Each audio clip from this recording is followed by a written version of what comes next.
So this is my project. Oh, wrong slide. That's alright. Right slide. The Judiciary Act of 1789 by Carlos Mota. So basically, you know, the man, the myth, the legend, George Washington. This guy who signed this act into play, was very involved in the Constitution, didn't want to be at first, but became the first president of the United States. And yeah, he signed this act into existence. He's probably the most powerful and famous person at the time.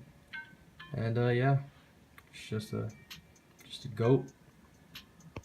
Look at that.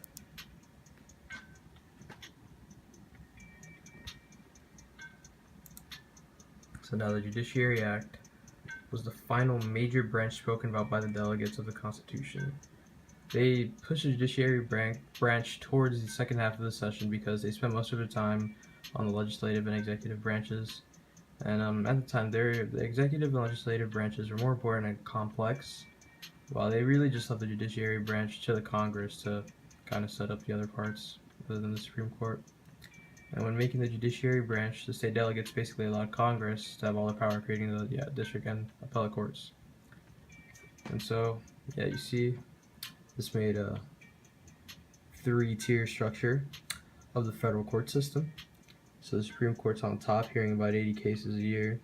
So appellate courts, district courts, basically goes up. It starts off with the district courts, and very controversial cases where maybe the appellate judges feel like it could have went the other way. They hear those court cases, and there's a lot of controversy between these cases. It goes to the Supreme Court, and they'll decide if they want to hear it.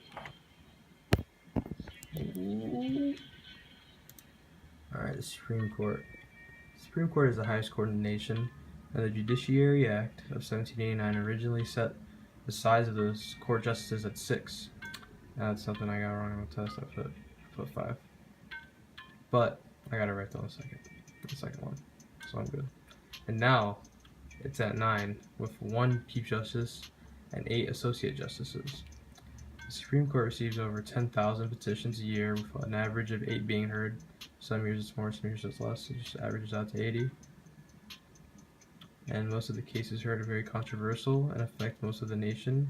So clarifying these issues in the Supreme Court allow for cases coming up after it to have a reference point, allowing for district and appellate courts to handle these cases effectively. Federal judges and justices. Judge Judy, very famous.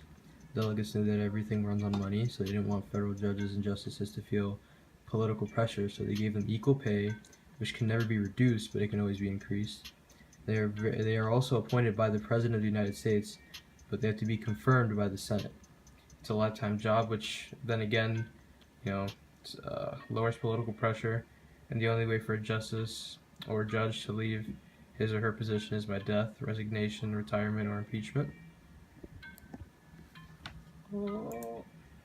The district and appellate courts.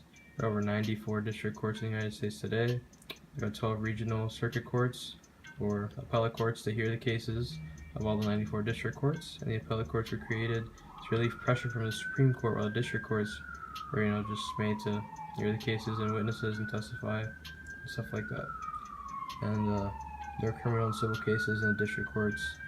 There are over 300,000 cases heard every year by the district courts. So yeah, there's the cops outside my window. I don't know what's happening. Should probably look that up. So this has been my project, Carlos Mota, Judiciary Act of 1789.